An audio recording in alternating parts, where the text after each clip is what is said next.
Assalamualaikum warahmatullahi wabarakatuh. Saya Muhammad Ediansyah Pratama dari PBI semester 4 Weekend Class. Oke, dalam kesempatan kali ini saya akan memenuhi tugas UTS saya dengan subjek Artificial Intelligence. Oke, sebelumnya saya berterima kasih kepada dosen saya, Ibu Tiara Diansari MPD. Dalam kesempatan kali ini saya akan mengambil titel atau judul temanya, yaitu perkembangan, pengertian, dan sejarah Artificial Intelligence. Oke, langsung aja. Pengertiannya yaitu pengertian AI atau Artificial Intelligence atau biasa disebut dengan kecerdasan buatan adalah bidang dalam ilmu komputer yang berkaitan dengan pengembangan sistem yang dapat melakukan tugas yang biasanya membutuhkan kecerdasan manusia. Sistem AI dirancang untuk dapat belajar, menganalisis informasi, mengambil keputusan, dan menyelesaikan tugas dengan tingkat efisiensi yang tinggi. Adapun sejarah AI, sejarah awalnya yaitu konsep dasar kecerdasan buatan pertama kali diusulkan pada tahun 1956 pada konferensi Dartmouth. Pada awalnya, fokus utama AI adalah pemodelan pemikiran manusia dan penyelesaian masalah berbasis aturan. Perkembangan awalnya itu pada tahun 1950-an dan 1960-an. Para peneliti AI menggunakan pendekatan simbolik dan logika formal untuk membangun sistem cerdas. John McCarthy menganggap sebagai salah satu contoh penting dalam perkembangan awal AI. Puncak dari kejatuhan AI yaitu pada tahun 1980 dan 1990-an.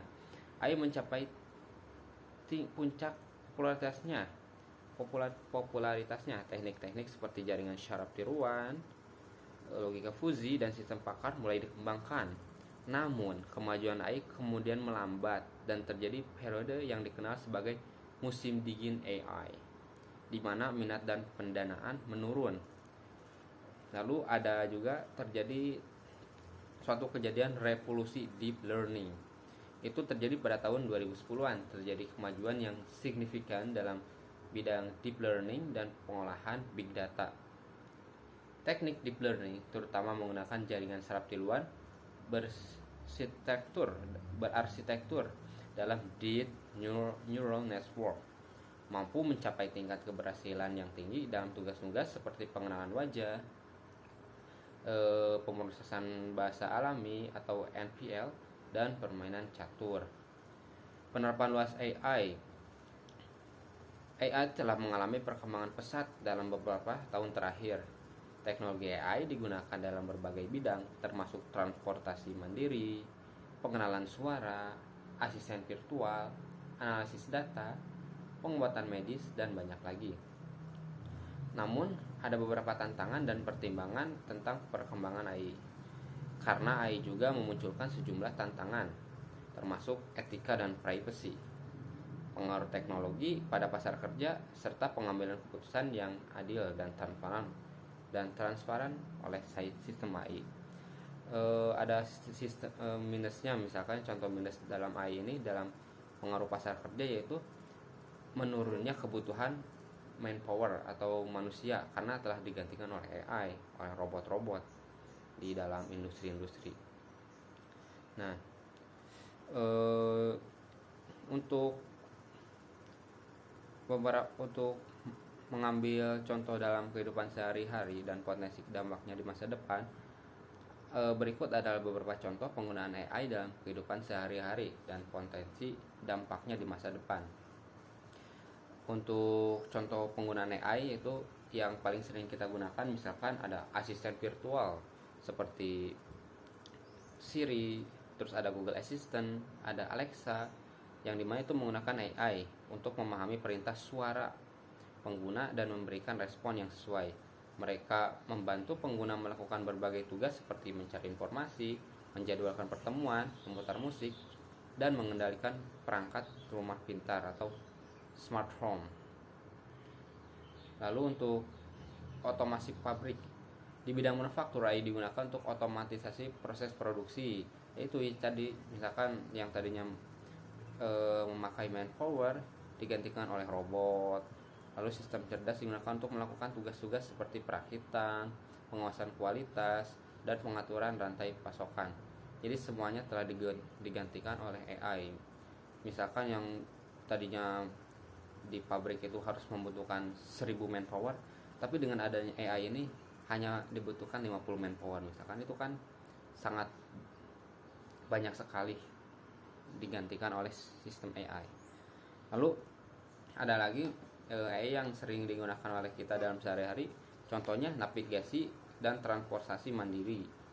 Teknologi AI digunakan dalam navigasi GPS dan aplikasi seperti Google Maps atau Waze gitu ya, untuk memberikan petunjuk rute yang optimal berdasarkan lalu lintas, kecepatan, dan preferensi pengguna. Selain itu, pengembangan mobil otonom menggunakan AI untuk mengenali dan merespon lingkungan sekitar dengan potensi untuk meningkatkan keselamatan jalan raya dan efisiensi transportasi. Lalu ada lagi teknologi AI yang sering kita gunakan, yaitu pengenalan wajah dan pendeteksian emosi. Teknologi pengenalan wajah menggunakan AI untuk mengidentifikasi wajah manusia dalam gambar atau video. Ini digunakan dalam keamanan, verifikasi identitas, dan bahkan dalam aplikasi seperti pengenalan wajah pada perangkat smartphone. AI juga digunakan dalam pendeteksian emosi yang dapat mengenal ekspresi wajah dan memberikan pemahaman tentang keadaan emosional seseorang. Ataupun misalkan contoh dalam smartphone kan face lock gitu ya, jadi kita bisa membuka layar kunci hanya dengan menggunakan wajah saja. Itu termasuk sistem AI juga gitu ya. Nah, ada lagi misalkan untuk AI sendiri digunakan dalam pengobatan medis dan diagnostik. Jadi AI digunakan dalam bidang medis untuk menganalisa data klinis, mendiagnosis penyakit, dan merencanakan perawatan.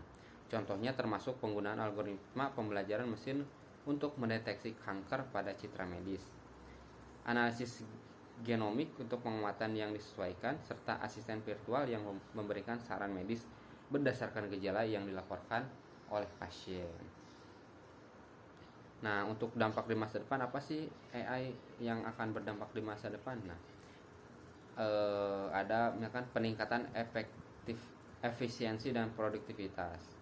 AI memiliki potensi besar untuk meningkatkan efisiensi dalam berbagai industri dan membantu manusia dalam menyelesaikan tugas-tugas yang rumit dan berulang dengan cepat dan akurat.